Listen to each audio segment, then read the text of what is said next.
She's in Melbourne anyway. Sue Goins in Melbourne. Jimmy and Brandon are coming. I'll head up for the chair.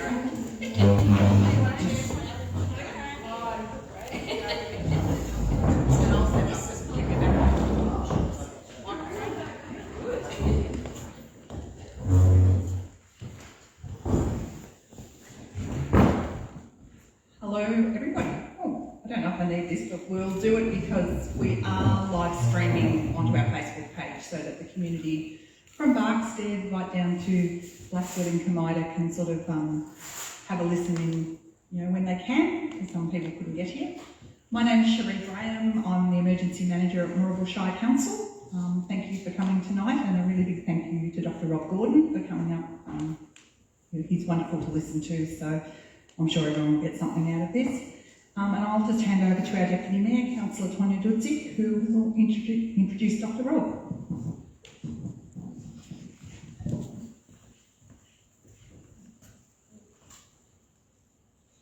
We respectfully acknowledge the traditional owners of this land, their spirits and ancestors, and pay our respects for being able to conduct this event on their tribal land.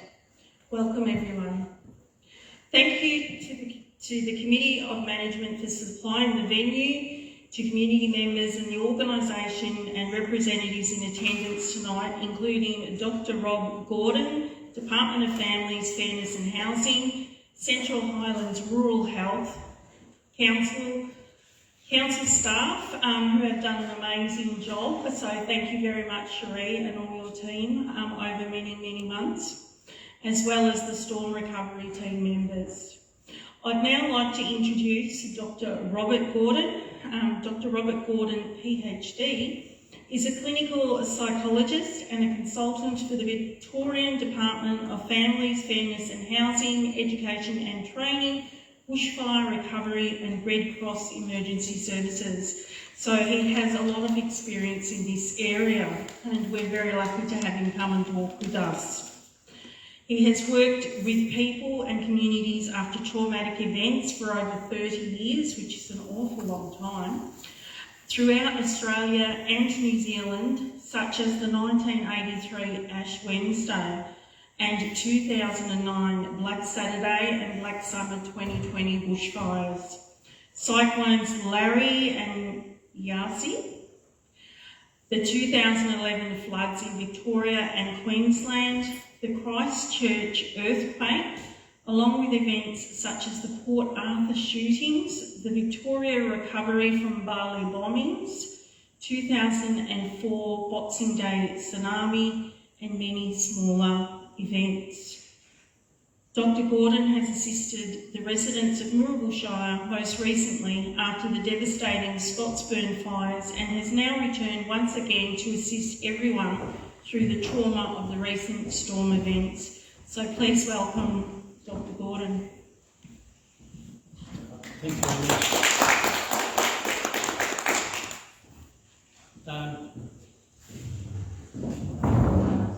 I've seen a lot of different kinds of events, as you can hear, but this one is quite different with the trees.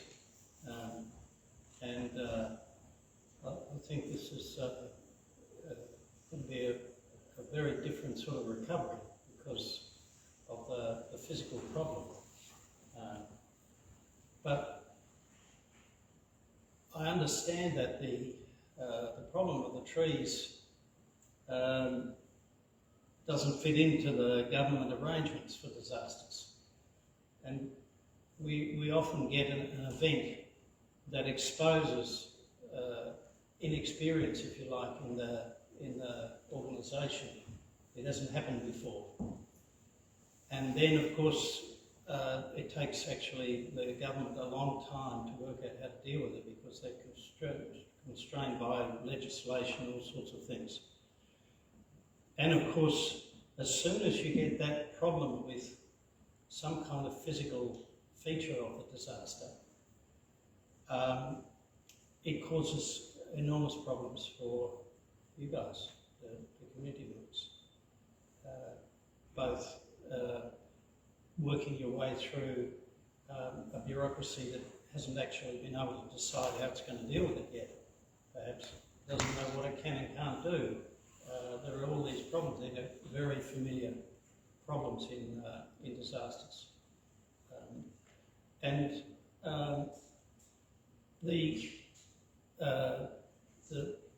The thing that we see again and again is that because the physical problems are right in your face,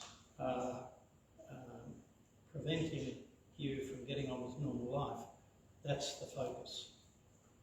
But it's a focus which you can't move. And so you get this experience of trying to actually get something moving, and all the systems behind it are not able to respond, and so you're stuck with the physical problem. And it strikes me that this is a very particular problem in this environment, in this event.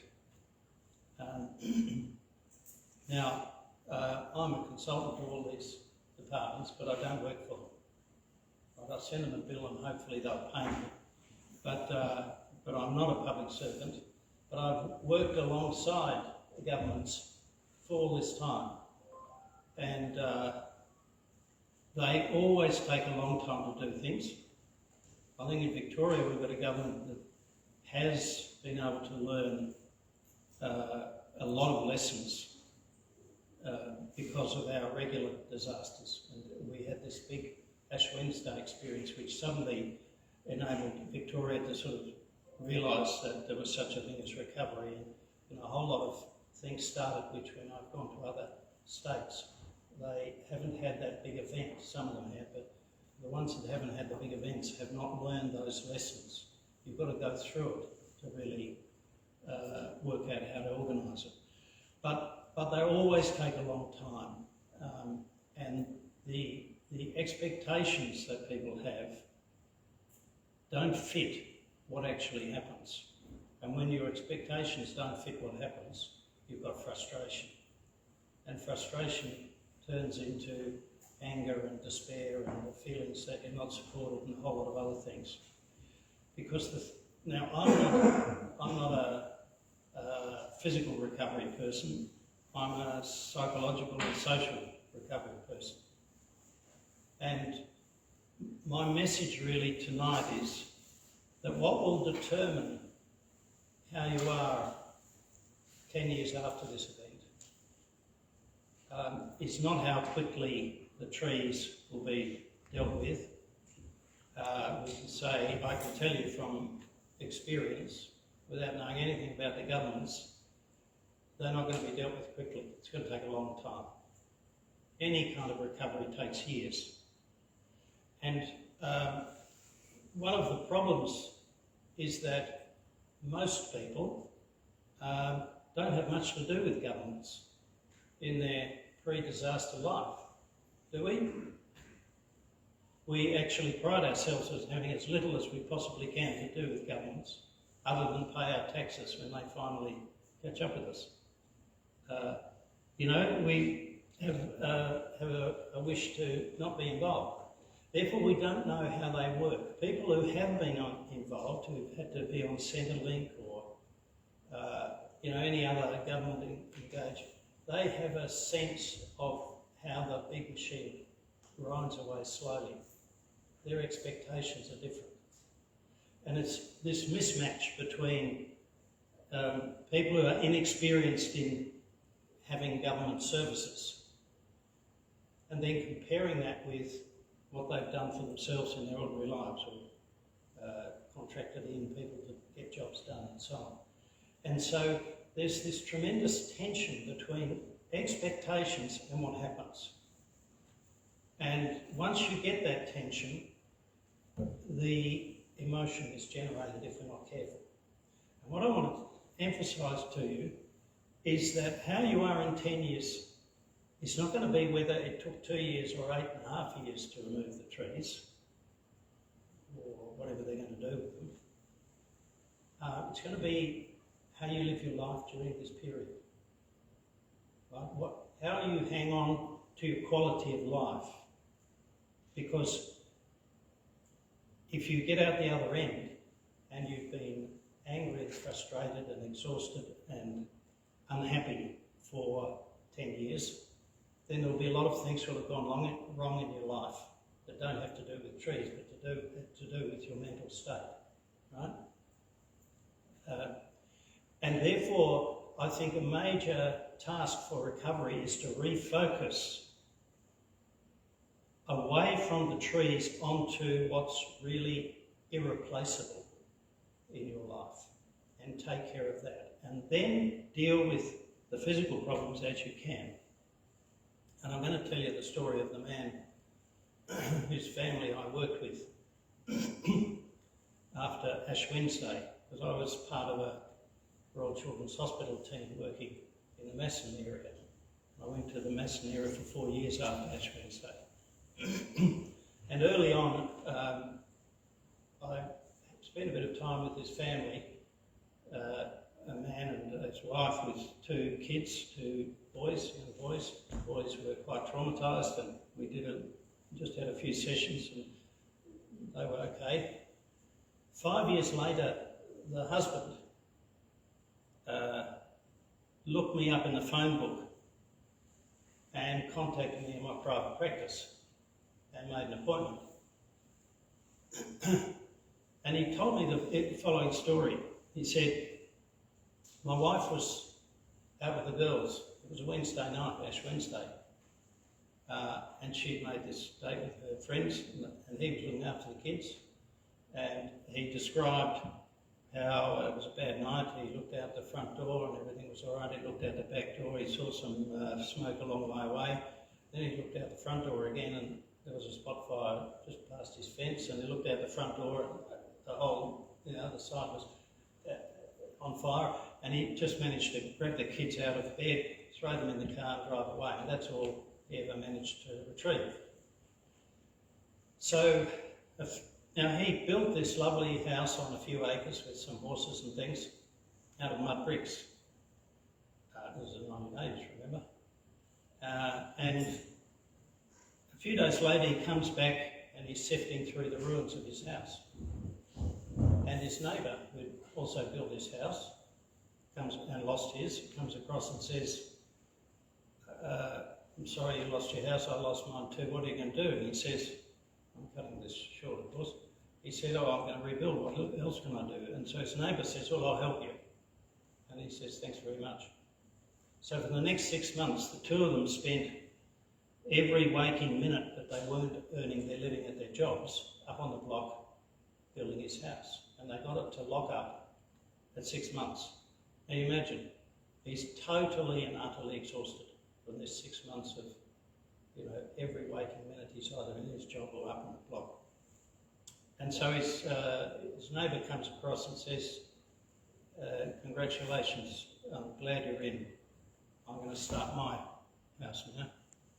And so he said he's never felt such a profound sense of obligation to somebody and such guilt for what this man had sacrificed. So he said, well, I will help you. So he spends the next 6 months building his neighbour's house. 2 years later, they're divorced, they've sold everything. He's living in a flat by the Essendon airport and sees his kids every second weekend. And when he comes to me, he says, I don't know what happened to my family. I thought we had a good marriage. I just don't understand what's happened. Now, he was not a particularly psychologically minded person, as we say. He was just an ordinary guy. He seemed to be a really nice, caring sort of a guy. But of course, what you can see is he didn't put any attention into his marriage and his family in its most important year, did he? He was under the mistaken impression that the best thing he could do for his family was rebuild his house. But it cost him his family, and that's an irreversible loss. The house is a reversible loss. When I was in Strathewen giving the same sort of talk after Black Saturday, a woman came up to me afterwards it's great to see how many men are here, by the way, and said, I wish my husband was here to hear this story. Because my father did this in, would be the 65 fires. No, it would have been the 39 fires. She was quite an elderly woman. He worked night and day on the block. And then, after 18 months, he had a heart attack and died. And I grew up without a father. And my husband's doing the same thing now. And I'm so scared. You know, I don't never hear what happened. But, you know, that's an irreversible loss, isn't it? Now, what I want to sort of describe is there's something about the chemistry of stress that makes us focus on the physical stressor, that what we see as the cause of the whole problem, which is the physical problem. And it works like this. We go into the stress state when we're confronted by a high degree of threat, which then provokes a high demand for us to perform, to function. And that stress involves a whole lot of mechanisms that probably have been fine-tuned back when we had saber-toothed tigers disturbing our barbecues in the last ice age. And if you've got a saber-toothed tiger suddenly rocks up into the barbecue circle, you've got to move very fast, don't you? Did you recently nearly tread on a snake like I did a few weeks ago? You go straight into action, don't you? The chemical that brings that about is adrenaline. And you would have all been on adrenaline on that night, and in October, and was it last night?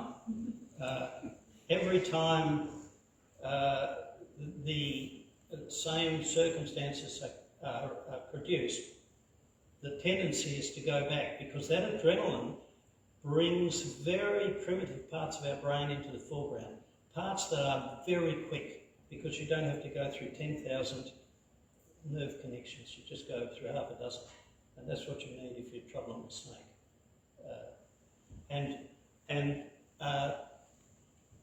You know, we've got two sides to our brain.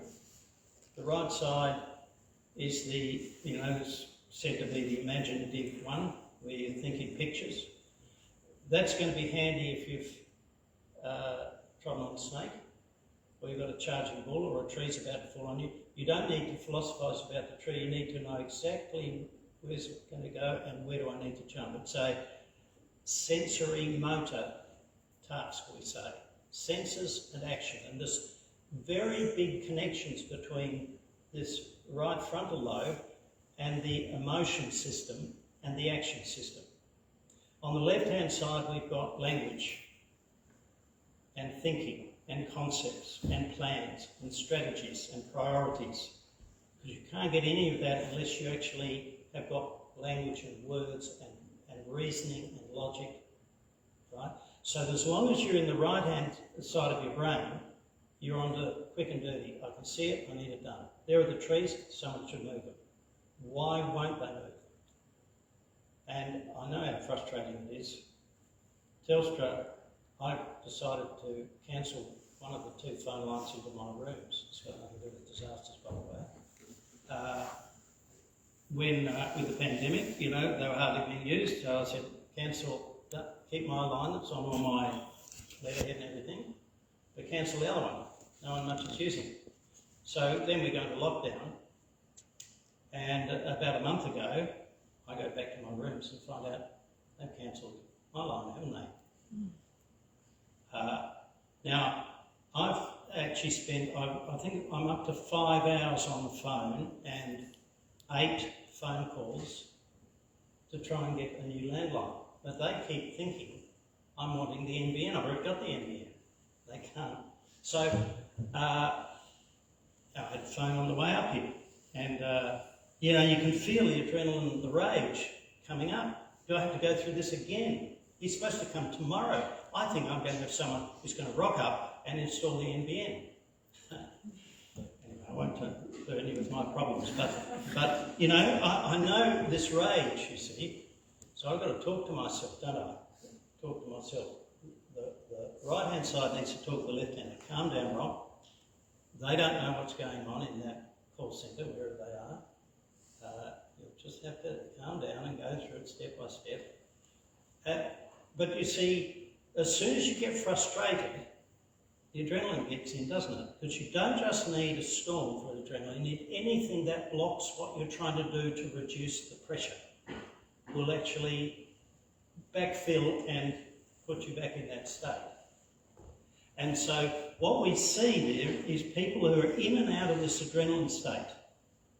Now, it's not a good state. It's good for getting away from the snake. But then you should sit down and think, I really should cut the grass and do this, that and the other to reduce the risk of snakes. That's the sort of strategies, isn't it? It's thinking. And I've got to calm myself down instead of saying, I hate it here, I'm going to sell the place and go live in the city. And then you get there and you think, I don't like it. Right? You've got to actually get into thinking mode. And so there's this fundamental tension. The more we go into this, we call it a state of heightened arousal. Arousal just is the term that the biologists use to mean the overall chemical and biological activation of our brains and our bodies and our minds and our emotions. That's the enemy, because as soon as you're in that high arousal, you're going to be into that right hemisphere and you're trying to deal with things in a very simple way. Now, after a while you get tired though, don't you?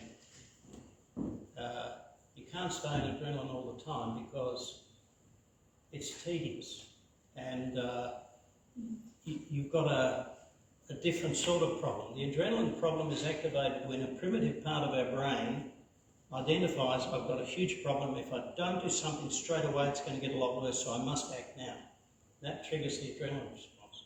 But you have a different problem when you say to yourself, I've got a huge problem here, there's nothing I can do about it this afternoon. Right? And the analogy I use for ordinary life is a mortgage. So it keeps us awake at night, doesn't it?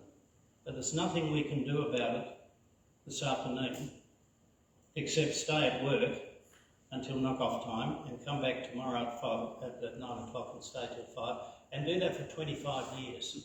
That'll probably help the mortgage, won't it? Can you see what I mean? There are many problems in life that we've got to go into endurance mode. Adrenaline won't do it. Adrenaline would be, I'll go down to the pokies. It's not going to be a good strategy. Endurance mode is, I'm just going to keep my job and keep working for years. And now this is what happens after the initial turbulence of the immediate storm and the aftermath. You know, when you're arguing with insurance companies, you know, you go into adrenaline, don't you? As effectively as if the snake crawls out of your phone when you hear this Telstra woman say, yet again, we've got the NBN coming.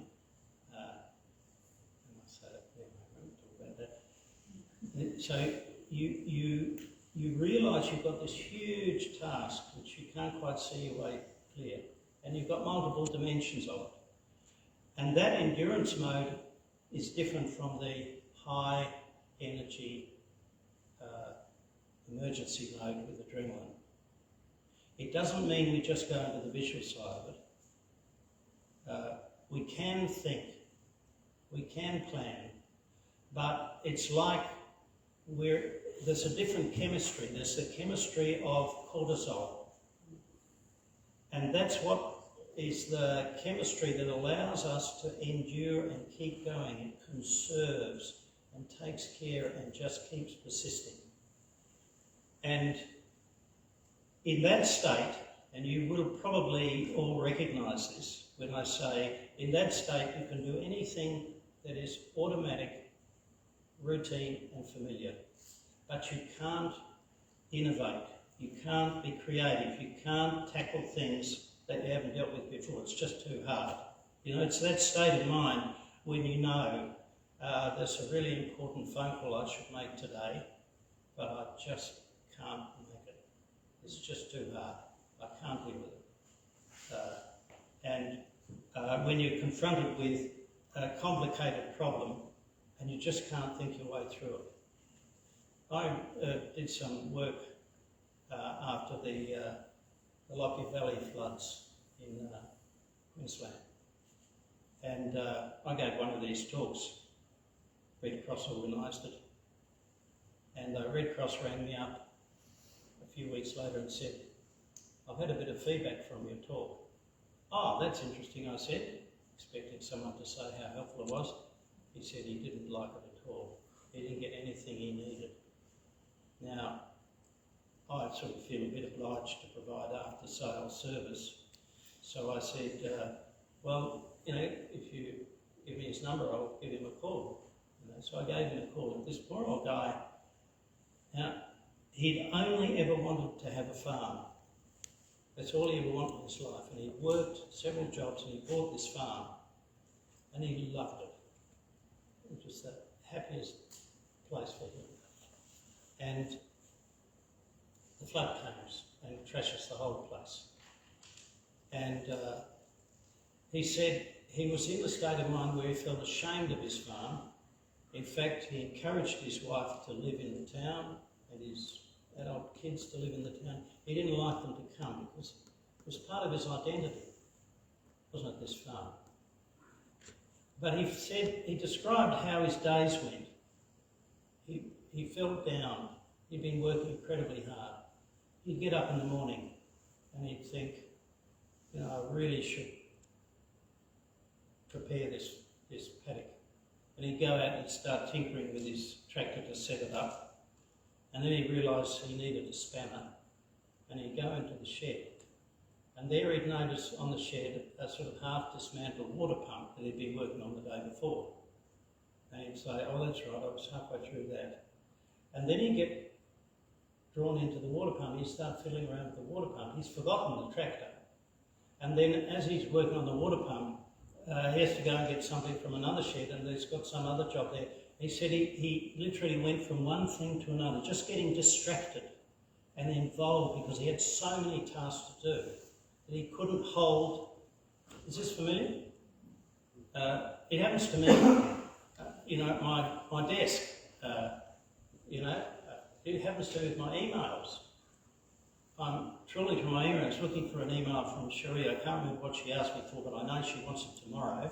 And halfway through that, I find an email from Matt. Oh, geez, I've forgotten about that one. And I start doing that, and I've completely forgotten about her, you know, and that can happen 3 times. And I can't remember what I was on about. This is stress. This is cortisol state.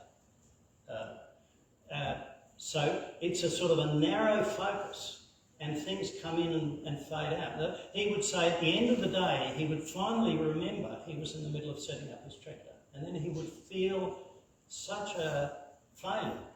So your self-esteem suffers when you spend these days not achieving anything. It's the cortisol state. So the deeper people get into it, the more inefficient they become, but the harder they work because they are so inefficient. And it becomes so important to recognise that state. In Marysville, there's a caravan park in the middle of town, by the creek. Very nice. In Black Saturday, it was very badly damaged. The caravan park proprietor had a huge amount of work to do. And I went up there and gave this talk. And then I went back there about 6 months later and gave another talk about how things are a bit later on. And this bloke came up to me afterwards and he said, when you came up the first time, I recognised exactly that's what was happening to me. So I took my family to Bali for 2 weeks. And when I got back, I did more in 3 days than I'd achieved in 3 weeks before I went. You know, we know this, don't we? We know that if you take care of your mind, you can use it. And it's your best tool. It's the most important thing to look after. And it doesn't matter who you are, your education, your experience, anything else, the same chemistry will happen. This is where we say that the workers need to take care of themselves because they get in cortisol mode. And I've seen it go right up to the minister, through the bureaucracy. Everyone, gets first into adrenaline, then into cortisol, and the whole system doesn't work so well. Not in a beautifully well-run state like Victoria, of course, but, so that cortisol state is liable to be in place as long as you are in a disrupted state and you've got this huge problem. So it's going to be a state that goes for a long time. And when you're in cortisol, you have to keep getting energy. When you're in adrenaline, you use reserves of energy. That's why we just suddenly fly into tremendous activity. People have these stories about old grannies that lift tractors off their grandsons. It's very real. In fact, I've got a video of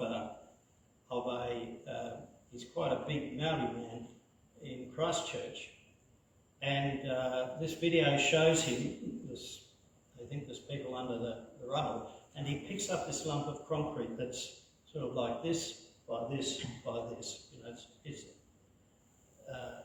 People have computed it several hundred ways, and he just simply lifts it up and throws it aside. And I've seen an interview with him, and he said, well, man, it's just what needed to be done. And this is adrenaline. You don't ask whether you can do it, you just see that it needs to be done. And so this is the explosion of energy. If you stay in adrenaline for too long, you just fall over eventually, you just collapse. And that's very bad for you because you don't recharge very easily because you're totally exhausted. But in the cortisol, I'd like to think that was for a different problem in the Ice Age, not the saber-toothed tigers, but a famine. And you don't survive a famine by running fast around on the first week looking for food. You survive it by hunkering down, conserving, and just doing things very efficiently. And so that happens with our brains as well. So if we're just in routine, we can do routine stuff. But if we've got complicated competing tasks, you can't work it out because what you can't do there, we know now, they've done all the neuroscience of which parts of the brain, you can't get into the parts of the brain where you've got lateral thinking, strategic planning, creative problem solving, delegating. Isn't it hard to delegate things? Farmers who've had a lot of volunteers say, I can't get myself organised to tell them what to do. And they just stress me out because it's a big task there. And so the very skills you need when you're dealing with unusual problems, that's the storm is going to be a very unusual problem, isn't it? And so you've got to really think about it. And it reminds me of the meeting I did in Darrawit Wim after the fire there, whenever that was. Anyway, I can't remember. And I went there and I saw this older man and his wife, and he had about 3 adult sons and their wives and kids all gathered around him. You could see it was a whole family unit. And they all sort of obviously farmed this holding they had. And this was probably a few months after the fire. And I went up and said, hello to them. And he said, we weren't too badly, but we were quite badly affected. He said, what I did was, a couple of days we got everything stabilised. I gathered all of the kids and their families all together in that place, and I sat them all down and I said, right, I've organised for old Fred in the town to come up and look after the animals. We're all going to go, we're going to pack up and we're going to go to Queensland for a holiday for 2 weeks. And when we come back, we're going to sit down and make a plan about how we're going to recover. And I looked at him and I said, you must have been through a fire before. He said, yeah, and I'm not going to make all those mistakes again.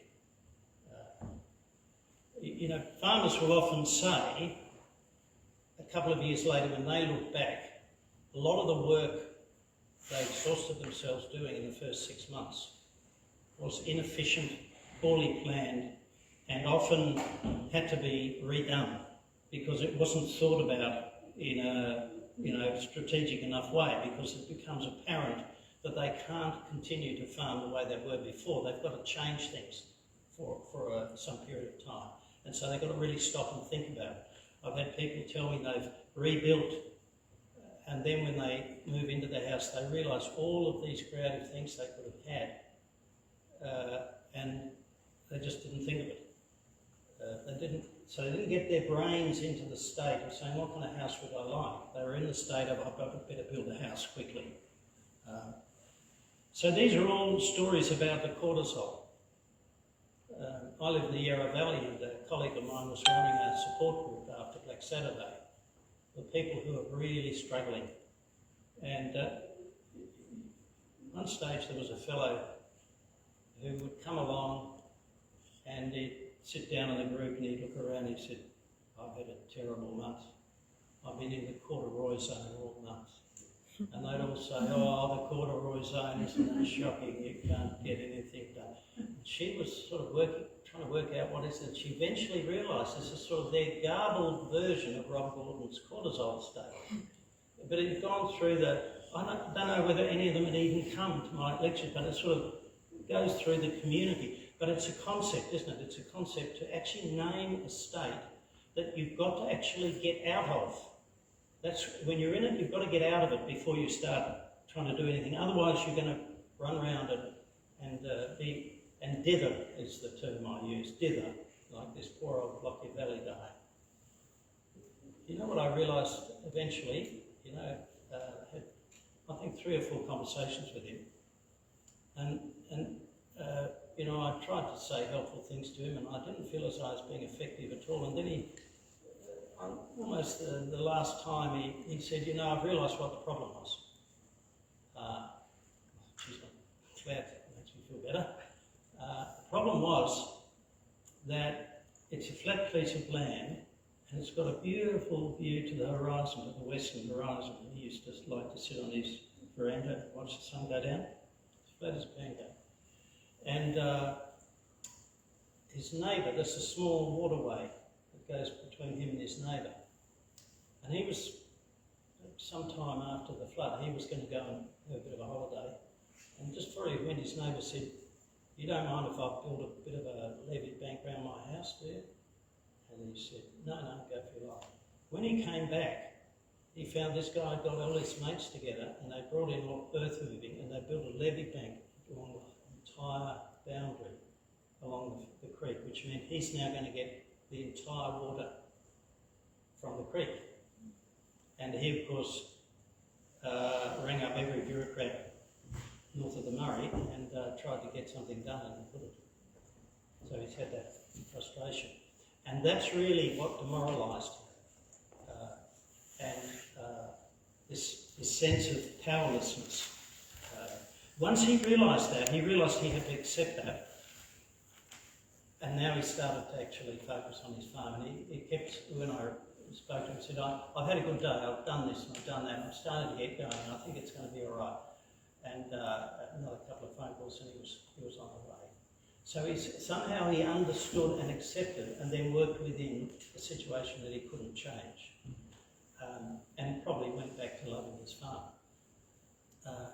So that touches on something else I wanted to say, and that is there are many other problems than the trees resulting from the storm, and they take quite a long time to manifest. And I can illustrate that with a picture. There's a very helpful researcher in the United States in disasters called Daniel Aldrich. And he's a very useful sort of professor. He moved into New Orleans about a month before Hurricane Katrina, ready to take up a new job. He didn't know anything about disasters. And when they told him to evacuate, he left everything and with his family went over the border and stayed with some friends for the weekend. His house flooded to the ceiling. He said, I didn't even take my computer. So he lost all his previous research, which I think was probably very lucky because he's now done fantastic research on disasters. He came out to Melbourne and gave a talk in the library, and they did 2,000 interviews of residents of New Orleans in the aftermath. And one of the first things he does for this talk is he puts up a big slide on the screen of a map of New Orleans that's shaded according to the depth of water, and then each of these interviews is marked on the map with a little circle that's colour-coded according to how profoundly people felt affected, their lives were affected by the disaster.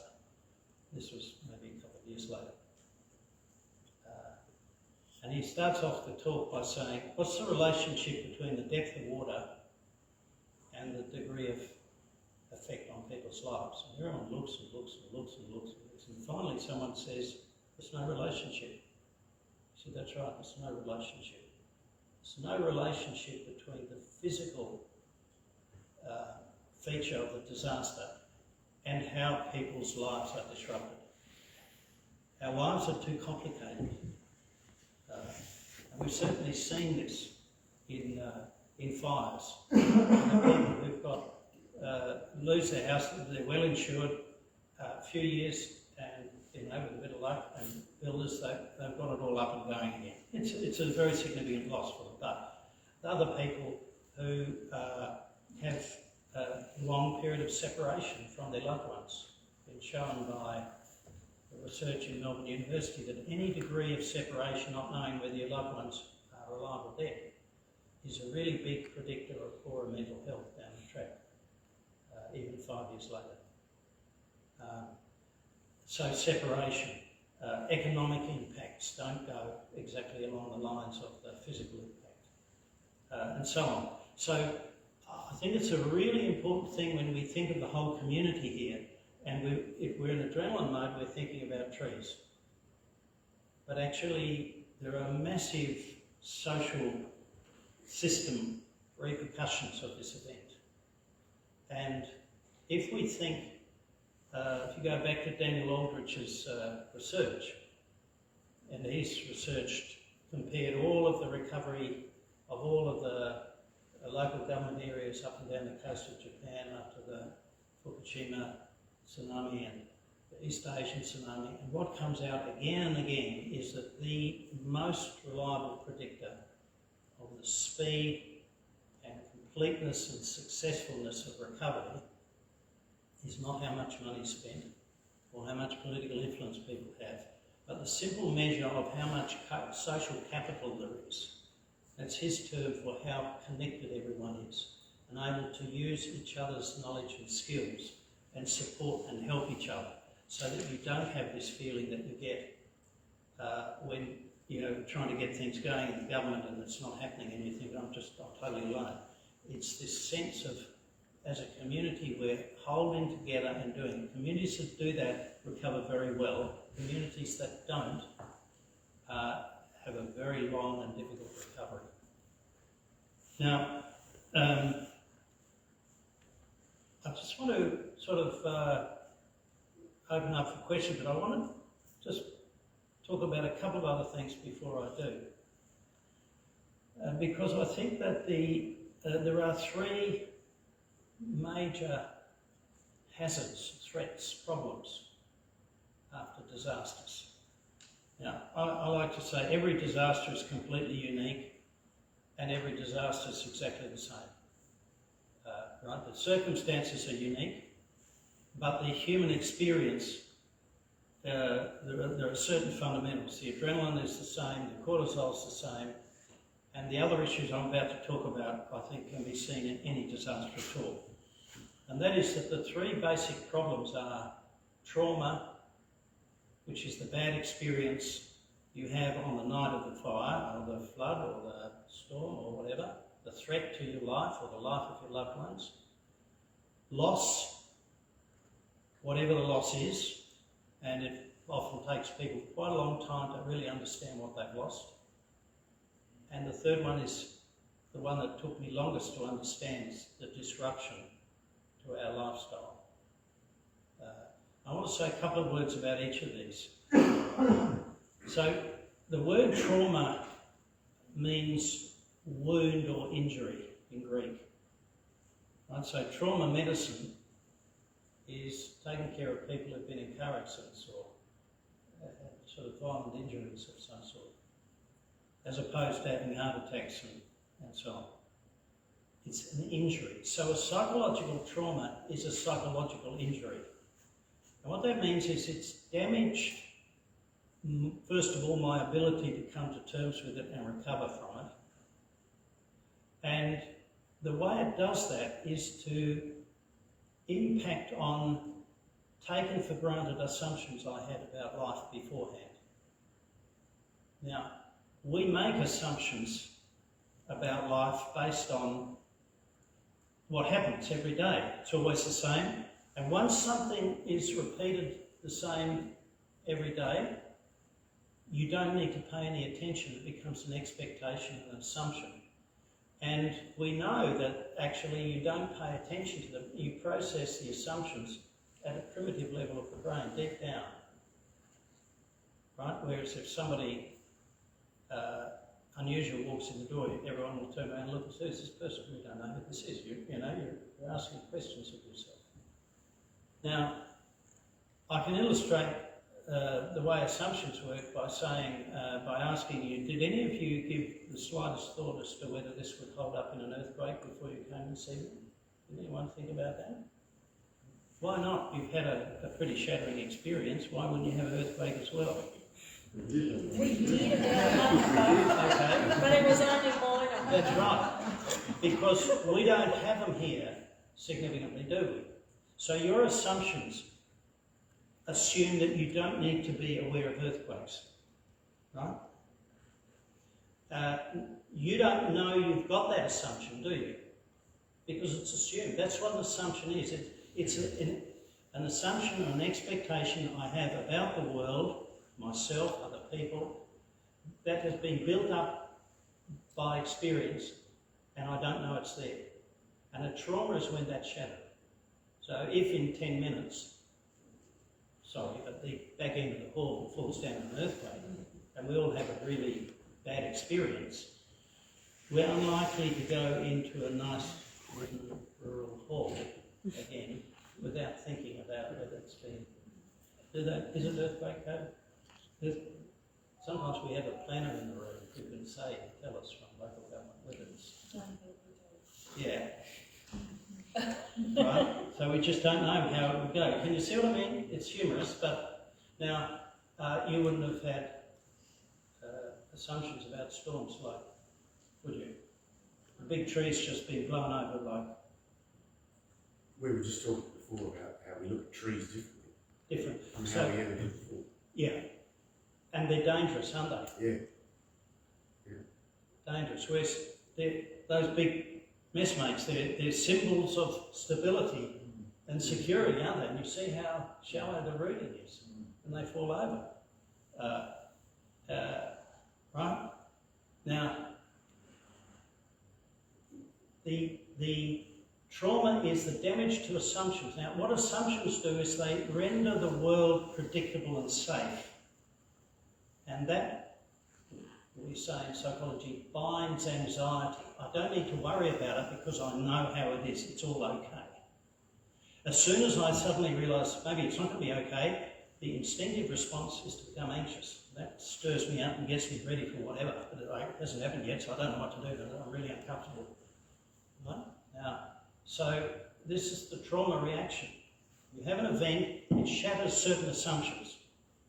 Just some assumptions, not others. So you haven't had a fire for a while, have you? Actually, it's interesting you say that because when I came in and sat in here, I thought this is an old building. Hasn't been fire through here for a while.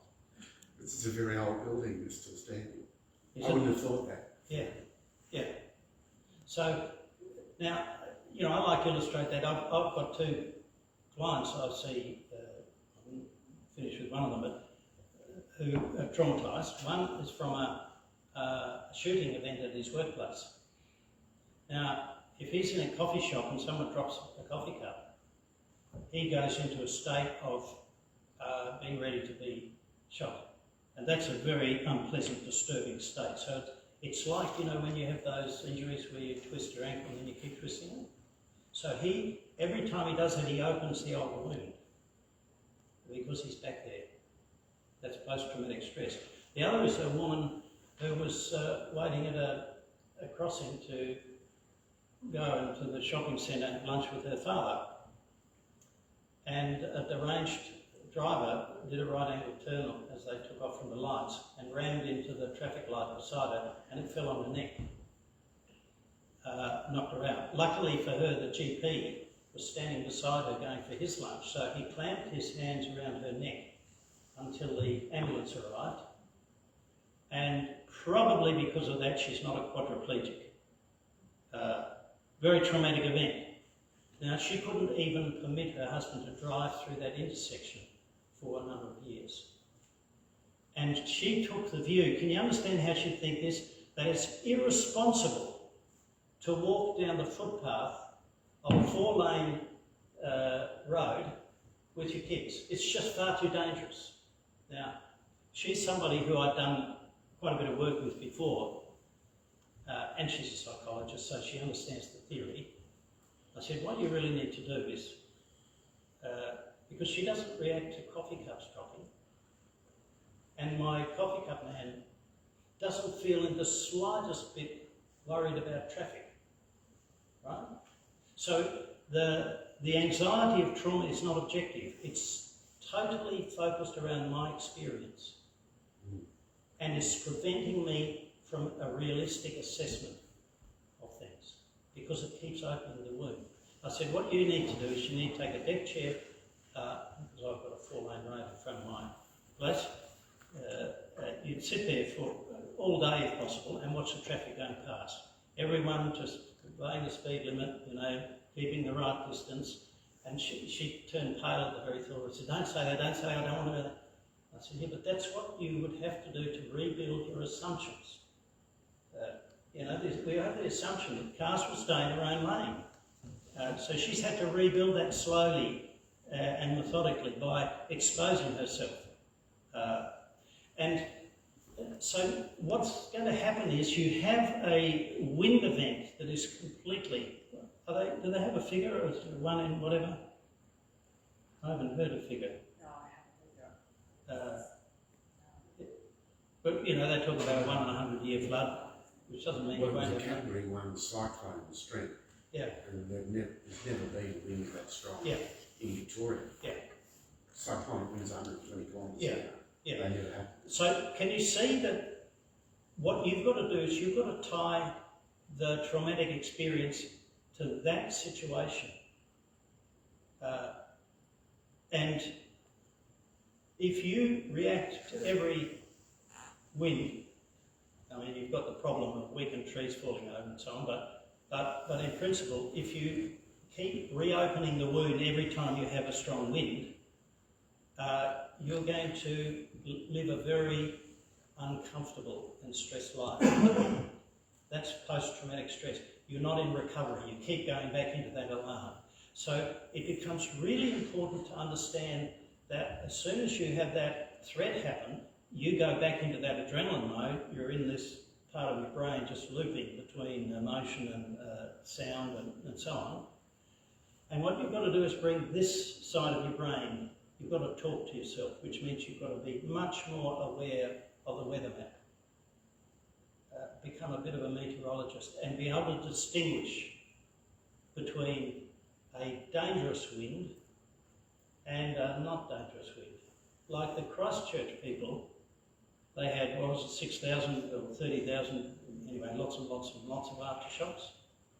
After a couple of years, they became very expert at actually just saying, I think this will be a 3.6, no, maybe a 3, no, maybe it's going to be a 4. Okay, yeah, it's a 4. But I don't need to go outside. Oh, this is a 5, I've got to get outside. They actually, so what they're doing is they're bringing understanding and knowledge into the experience of the shocks, rather than just saying, oh my God, the world is ending, and going back into trauma. And this is part of the recovery of trauma. And there are a couple of things about trauma before we move on.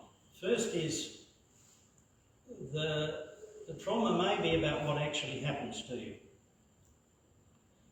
But what actually causes the damage is the state of arousal and what happens in your brain. And so therefore, you can be traumatised by what you think is going to happen. Right? Because that's what you get ready for. Right? And that's where you start to come into the scenario where two people might be in the same place, and one person thinks, I'm going to die, another person thinks, this will be all right. Maybe because they've got experience or knowledge, or maybe they're just plain stupid. And so the one is traumatised and the other one's not. The one may overemphasise it, may have past traumas that make them not experience storm, but actually say, sometimes life is really bad, and sometimes bad things happen to me and mine. And, that's all you need to think. If the tree's coming down, it's probably going to get us. So this comes back to the notion of how we can't make a direct relationship between the actual physical event that people experience and the impact of trauma. Now, I think there's something really important about the recovery from trauma, and that is to understand, to rebuild your assumptions, or to rebuild your understandings, your stabilities about the world, so that they can settle back to become assumptions. And that means, I remember going out to the Grampians, to Hall's Gap, after the flash floods out there in 2011. Yeah. And, it was about, I don't know, a few months later, and I'm out there in this little hall. It's galvanised iron, not wooden, sports ground, And as I'm talking, it's July, the rain starts falling, and there's a woman sitting halfway back, and back in those days all the chairs were together, she's about three rows back, and the rain's pattering down, and she's got tears running down her face, and I'm thinking to myself, have I been particularly tactless in what I've been saying? Have I really upset this lady? And I sort of stopped and said, excuse me, are you okay if I said something to upset? And she, no, it's all right, it's just the rain, I always cry when it rains. And I rolled on. Afterwards she came up and she said the experience she had was she's lived for 20 years in this little valley in the Grampians, a beautiful place, and she went to her back door and she saw what she called a tsunami of brown water that was halfway up the trees, roaring down the valley towards her. And she thought, I'm going to die. Now this is shortly after the East Asian tsunami. And all those videos, that's where her mind went. I'm going to die. Now, in the event, it settled out, its belly spread out, and it just lapped her back doorstep. But she wouldn't have known, would she? Perhaps if she had, a bit more calculation of whatever, she might have been able to predict it. But she thought, I'm going to die. So now any rain reactivates that experience. So I said to her, you're going to have to really learn to read the weather map. That was a decaying cyclone from Western Australia and a decaying cyclone from Queensland that actually came down and combined over central Victoria and dropped the rest of there. But we had one actually a few months ago, but it sort of all fell apart when it got down here. But this was a very particular pattern, and that's what caused those huge floods, Kerrang and all that area. Very particular set of events. Now, I think the Weather Bureau are getting better and better at actually predicting exactly, because you're telling me that the Malakuta's in for on the weekend? Yeah, they might float away. Yeah. But, you know, I think, can you see that she's got to work out what happened to create this problem, and now when it's going to be a bad rain event, I need to check, is that going to happen again? And no, we're only due for this many mils. Can you see? So she's got to engage actively with it, and this is what really helps us to work through trauma, because we engage actively and say, no, it's not the same, it's not the same, it's not the same. What happened to my man was that he went for quite a long time before he got any help. And so he was reacting, he's going around that loop. And the more you go around that loop, it becomes actually embedded in your brain. And the way you will see that is when, and it's why most people sort their traumas out by talking to each other. It's why the social capital is important, meeting together and telling your story on the night. Because when we tell the story, we've got to use this left hemisphere. And when we get the whole story in words, we can think about it.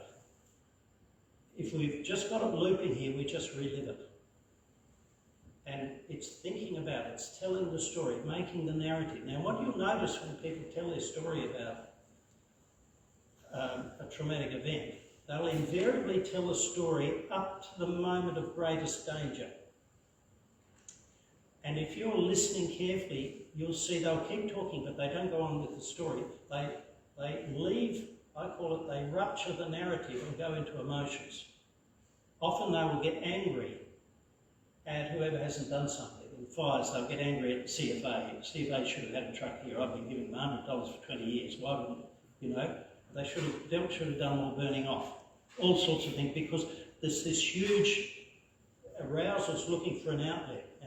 And it goes into, or sometimes they'll just get very distressed and say, I really thought I was going to die. I've never been through, you know, and so on. Now, when they say that, it's really helpful to just preserve your common sense. I can illustrate it by the story when I first went down to Malakuta. I did several meetings there, and in every meeting someone came up and said, you should be talking to this young man such and such, who went out the back behind his house to protect it. Because there's a bit of, you know, fire break before the forest. But when the fire came out of the forest, it was so huge, he realised he couldn't do anything, and he thought he was going to die, I was told. And he's really traumatised. Now, what does your common sense say to you? What's the question you're left with? He thought he was going to die. Why didn't he? Can you see that wasn't in the narrative? Now, he must have talked about that to various people in such a way as to communicate the trauma to them. And they came and told it to me. But nobody talked spontaneously about how he survived. So can you see that's not part of the trauma memory loop? And when you see that, you see that rupture of the trauma and off into emotion. And if you wait until they, you know, say what they want and calm down a bit, and then you say, this is the only question you need, what happened next?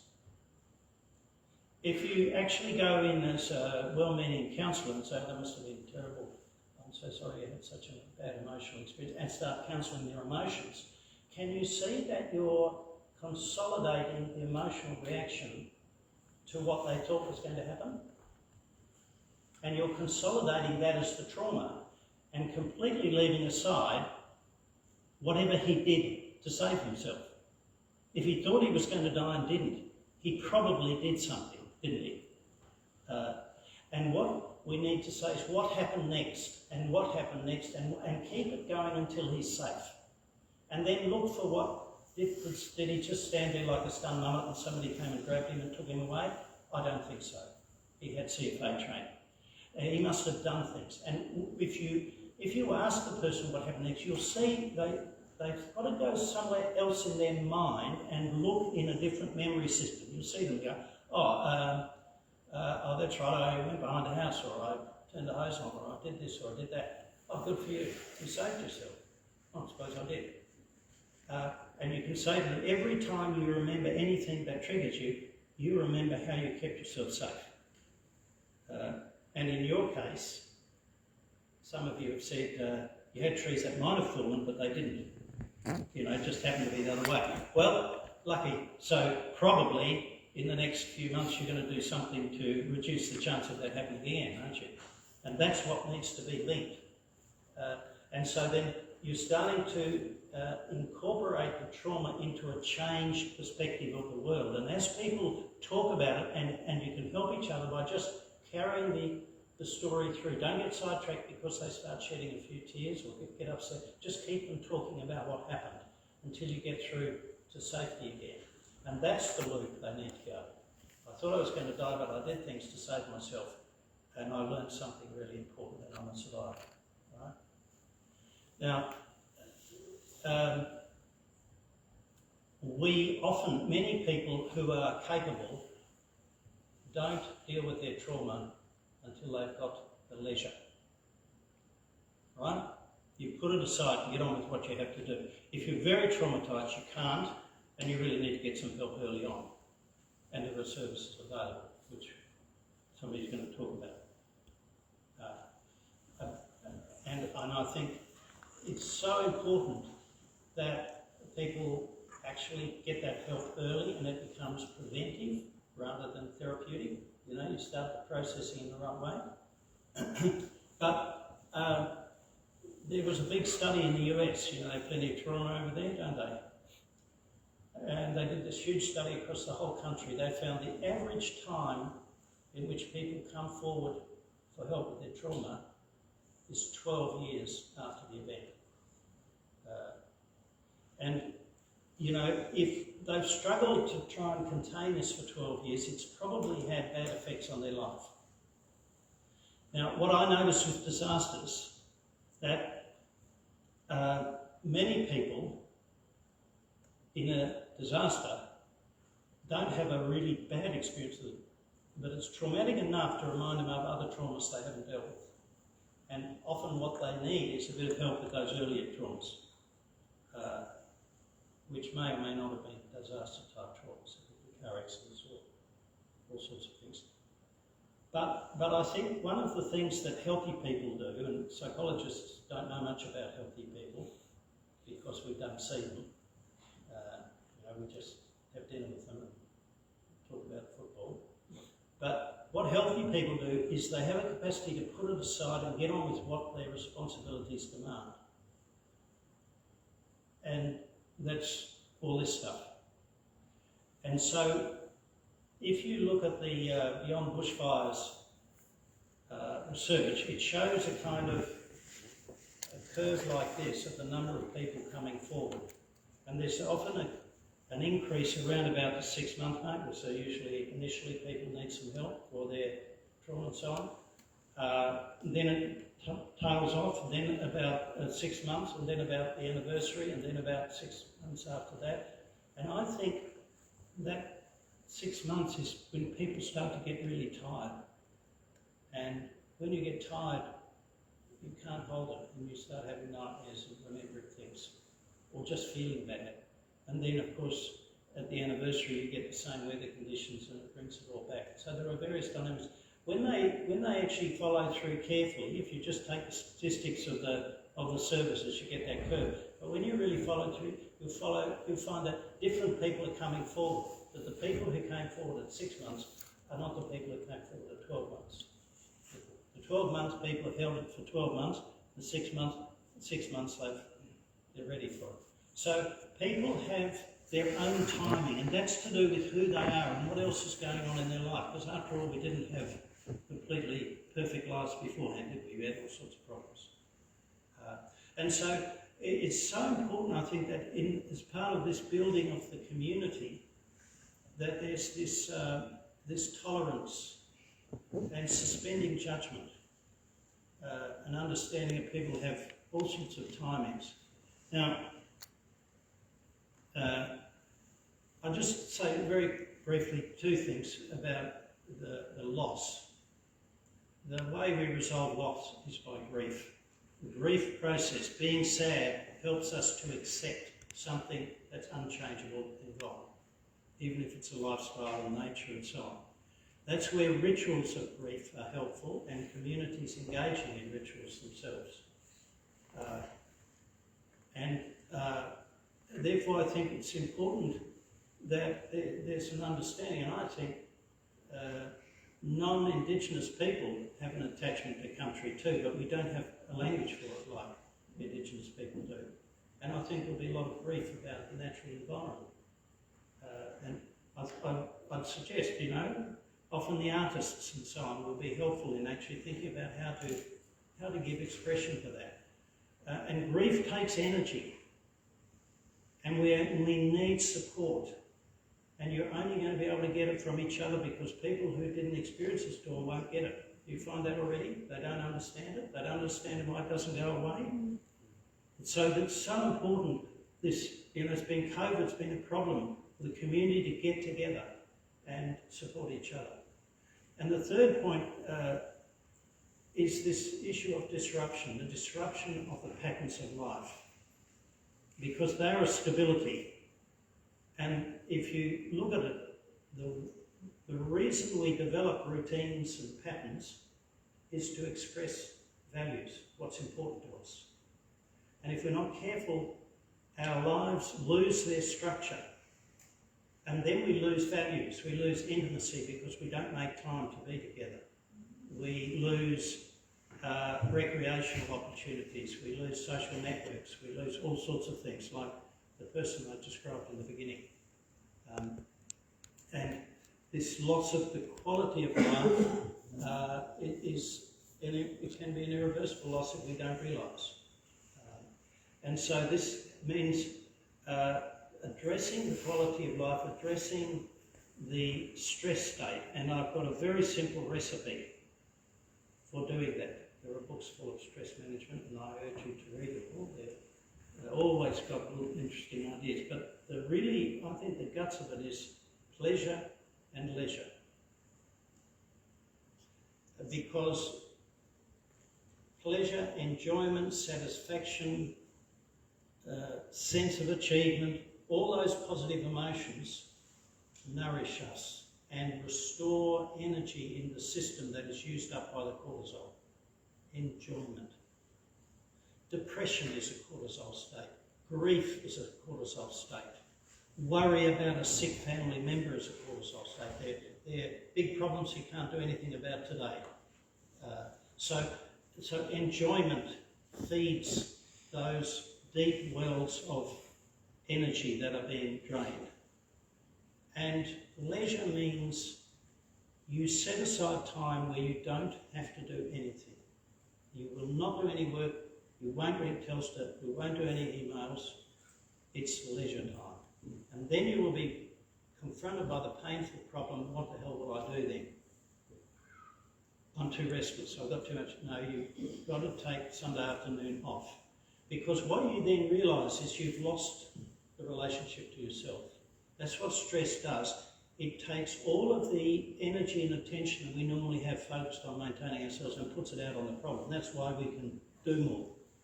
And we need to bring it back. Hang out with your children. Hang out with your partners. Just be together and see what follows. In all the problems in Christchurch, there were many problems with families. And I was trying to think, what can I say to people in a very simple way? And I sort of felt the essence is just give your children your full attention as often as you can. Because if you give them your attention, a lot of things will just follow, but you've got to actually focus on them. And we go through periods of being preoccupied by our problems, and we don't give our children our attention, our partners our attention, or ourselves. So I think the more you start to break up that cortisol state by rebuilding the structure of your life and holding on to all the things that your life had value in, then you actually protect yourself from some of these irreversible changes.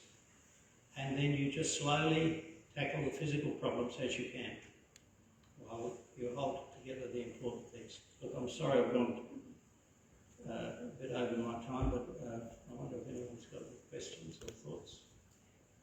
Rob, probably just touching on the support. There are support.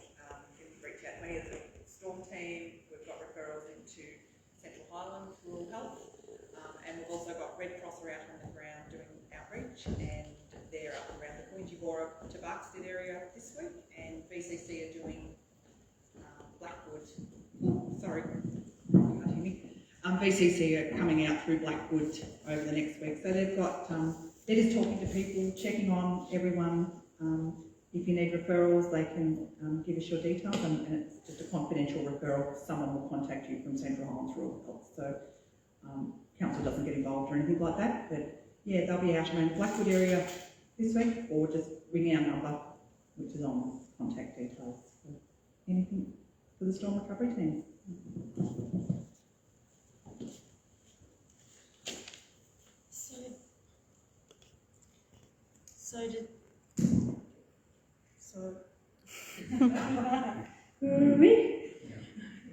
So does anyone have any questions of Dr. Gordon?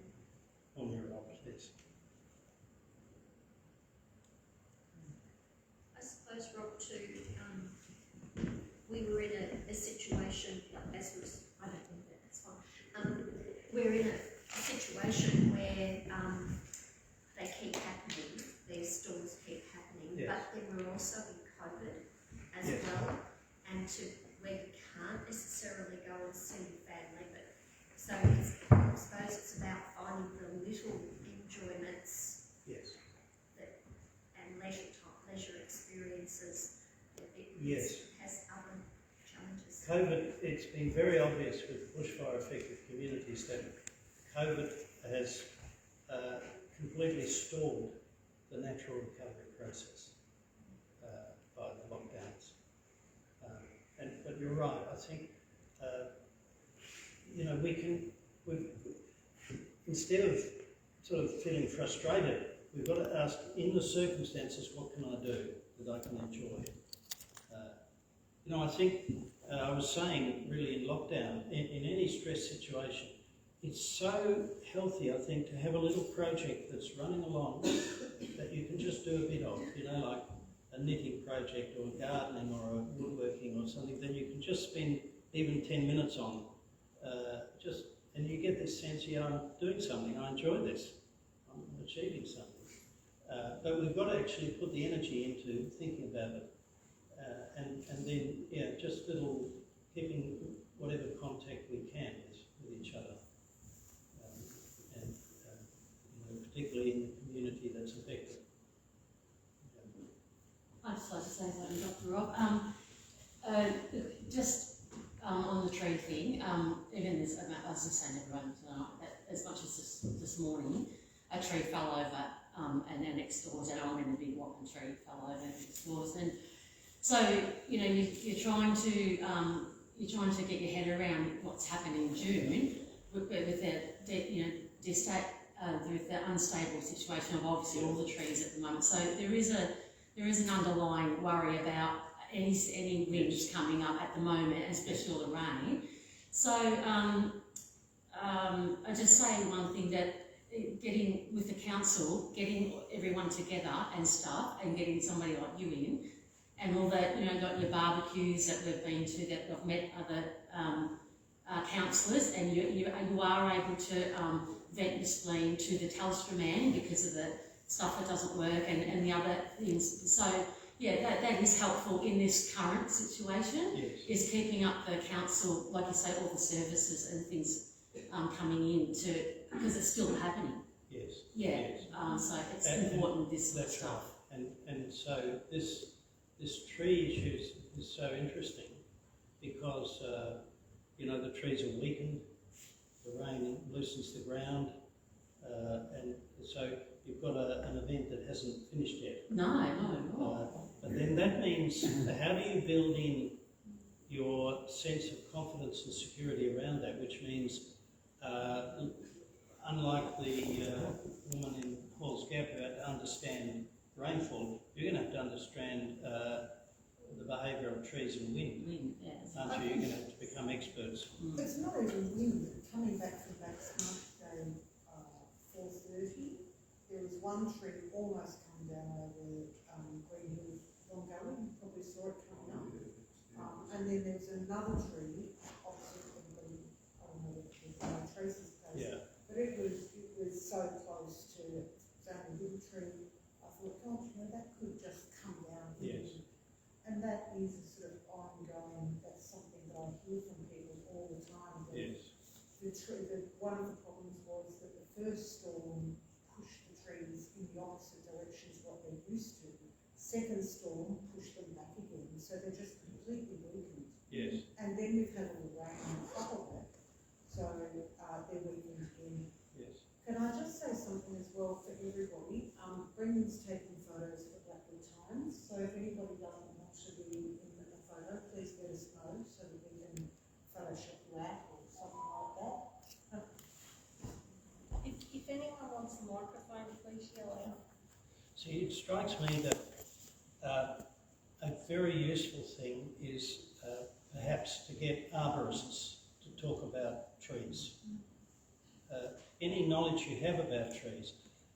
You know, I would have thought eventually this will stabilise, but it may take several years until the vulnerable trees drop down. So if you can get some kind of picture of what might, and actually nobody might know because we haven't dealt with it before.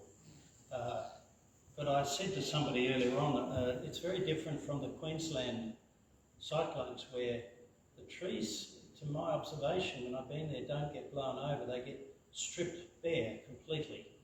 Probably they're blown around a lot more and the wind is not sudden like this, but you know, maybe there are, you can find people who have got some knowledge that will help you move from just this sort of anxiety to an understanding and a time frame.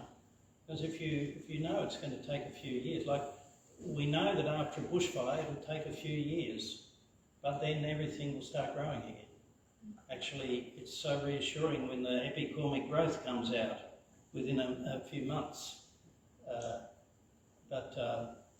Yeah, so I think that would be a very useful sort of focus for recovery. And a lot of people come to hear about, you know, the situation of the trees, and you know, we'll join in a conversation that won't come along to just talk. I think that's a really good point. I remember in the days following the big storm, when I was talking to people, a lot of people were saying, you know, we've always expected a bushfire. You know, Yes. you move into Blackwood and you know that that's this. And so you deal with it, you're sort of expecting, waiting for it.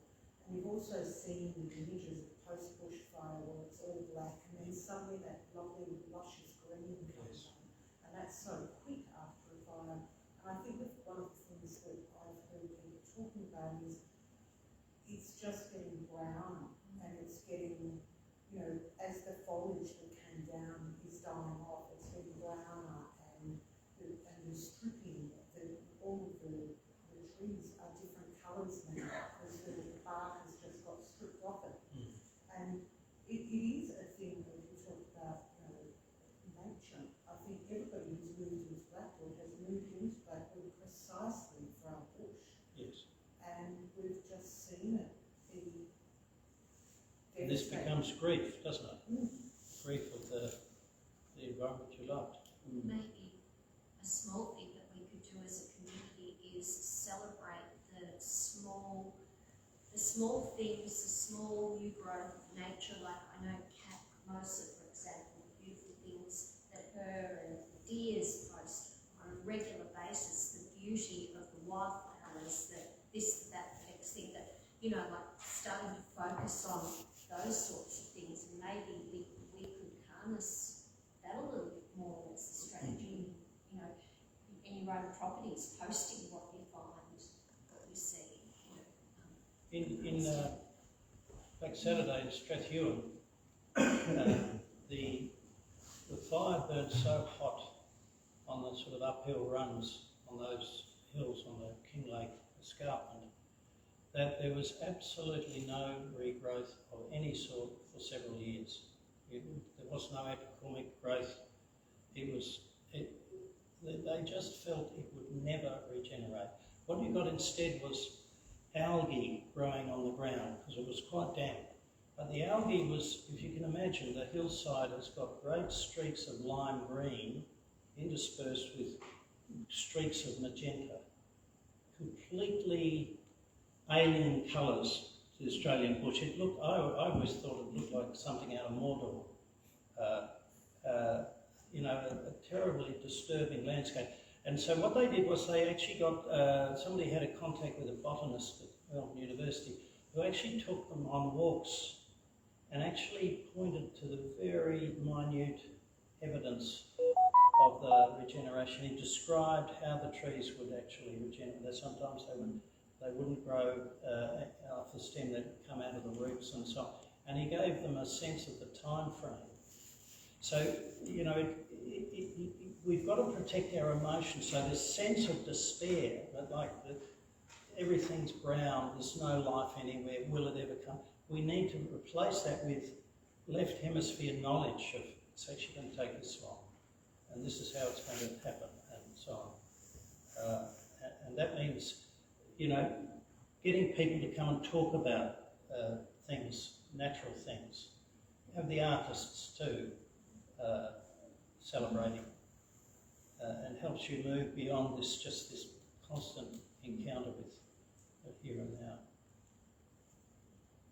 I think one of the things that especially I'm hearing there too, thank you so much for coming here, Sean, is that when you're talking about the Christchurch earthquakes and the tremors, I think for us that's very similar in that we've had you know, our version, the big one, and then we've had aftershocks, and we have aftershocks every day. And I know I was working today and I heard a crack and the tree fell down beside where I was. So that's an everyday experience for everyone here. So we're still in the middle of danger, but we're going, is that the one that's going to fall on me or not? So we're starting to learn that. But it is still a live situation for us in that way, because driving up the roads can be a dangerous experience. So it's in the middle of that feeling of still something unfolding, but we can't quite see it here. So having knowledge about that, I think, is quite useful.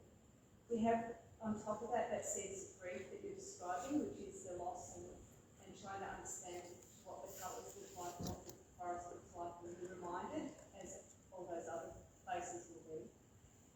But the other one is around our disruption of the things that we might have done around here to make ourselves feel good. So going for walks, for example, you go for a walk, even if something's clear today, and then tomorrow you go for the same walk and you can't do it again. So disruption for our regular things that make us feel good. But we have to learn what our new things are. Yes.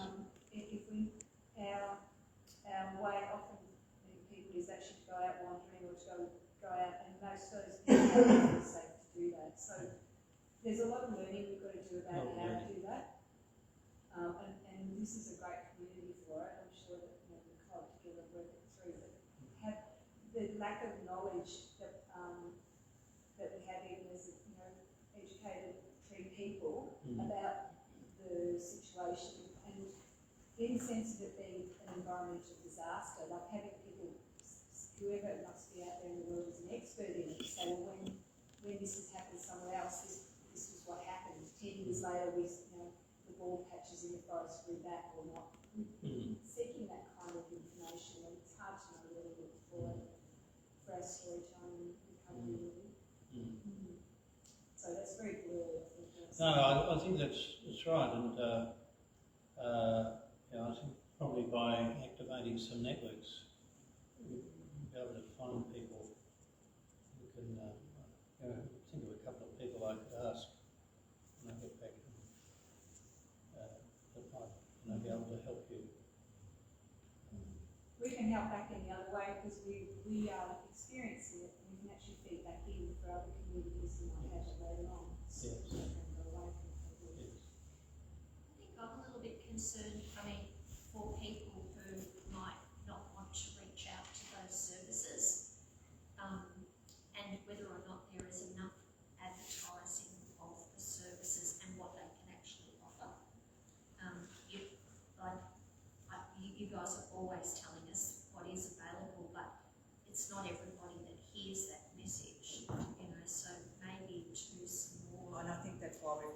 So we're visiting, we've got Red Cross and BCC visiting, I think it's about 670 properties that have been affected. So probably from the Ballarat border down to Millicomida, so we'll take in Dales Creek, Blackwood, Coringi, Spargo, Barkstead, all of those areas. So we've got little maps and everything, just so they can talk to people. And we've got all of the services in a little information pack and a bit of a survey about what you want us to plan in the next 6 months. So I've just sent myself emails about an arborist and botanist and all different things that could be really good information topics to share. But our case managers do talk to are still talking to about 400 people. Many people don't want to be referred yet, but we've heard back from Red Cross. There are about 10 people that have said we feel it's time, we want to talk to someone. So do you know what I mean? So I think people are hitting that 6 month mark. More storms have occurred. We're having more rain and more trees are falling. We've had a couple of fires, in Barkstead and Leonard's Hill in the some lightning strikes last week. So I think there's a lot of things that are compounding that impact. So people might be now. So look, we're trying, but yeah, definitely. If you think of any other avenues, we'll definitely take it on board. Don't pressure people. Now, this is a dynamic where people are often worried about their neighbours. Sometimes they're worried about suicide with their neighbours who are very depressed. If you're worried about them, then you go and talk to somebody. Not because you're worried, but because you need to sit down with somebody with training and tell them what you're concerned about and get somebody to help you think about whether in fact it is as worrying as you say and maybe give you some strategies about what to say and how to deal with it. And that will often just eventually facilitate a connection. And a good strategy which happened in Kinglake several years after the fires, I'd suggested it straight after, but that a mental health professional would go and sit in a particular building on a Wednesday afternoon and just be there. And anyone who wanted to talk about, not for themselves, but talk about anyone they were worried about, could come and actually get a bit of advice. And I think this is a really important strategy because we've got to remember a couple of things. Number one, most people haven't ever had to get psychological counselling or anything before. So they don't really understand what they'll get out of it. And the second thing is that many people feel that their self-respect depends on being able to manage themselves.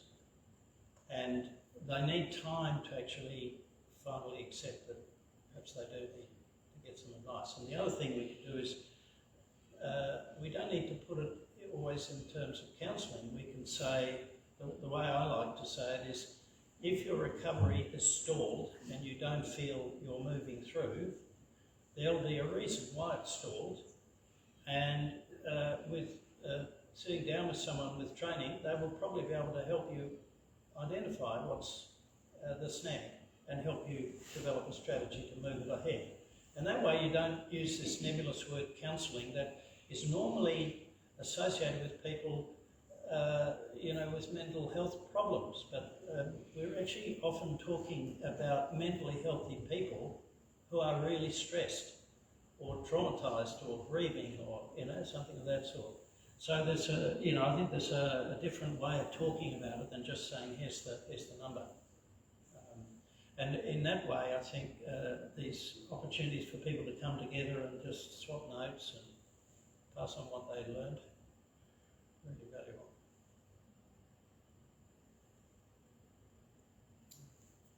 Anyone else got a question? I want to say a couple of words about kids and teenagers. Young children, the best predictor of how young children fare in disasters is the emotional tone at home and how their parents are going. So if the parents are, managing and positive and so on, that protects the young children. And so again, it comes back, look after yourself first. The old oxygen mask business. and young children will show their trauma in in all sorts of, maybe not winds and trees, but just a sense that life is unpredictable. So again, being aware that, first of all, they need to tell a story so that you know what they're thinking. And when you find out what they're thinking, you can correct distortions and mistakes. And most of all, you can explain what you're doing to make sure it's safer than it was on the night. So they get a sense of slowly rebuilding their confidence. That's also important with teenagers. One of the things that happens with teenagers and trauma, because teenagers are just starting to put together what the meaning of life is. They're also discovering that their parents have feet of clay, aren't they? That their parents are not always rational, all-knowing and all-competent. And so it's really important, I think, that adults who are stressed and anxious and upset actually just speak about that in a moment when they feel better. If you lose your temper and yell at them, then when you've got it together again, maybe the next day, say, I'm sorry I lost my temper, it is very worrying, and then don't say, but if you wouldn't do this, but you say, we've really got to make sure that we keep our temper and keep together and say sorry and do something nice. And in doing that, you're showing them this is the baseline, this is the fundamental you can depend on. That I'm saying sorry to you, that we're together. Otherwise, they don't know what the baseline is if you're irritable and bad-tempered for a couple of years. That's where you get this deteriorating quality. And really go for those moments of just hanging out together. And quite often kids will only process things in a fragmented way. They'll tell you a bit now and they'll tell you a bit more in a couple of weeks' time. And have a bit of a conversation with them. As soon as they're ready to move on, let it go, in my experience. Cut while you're ahead with teenagers. Try to stop before they start looking at their watch or,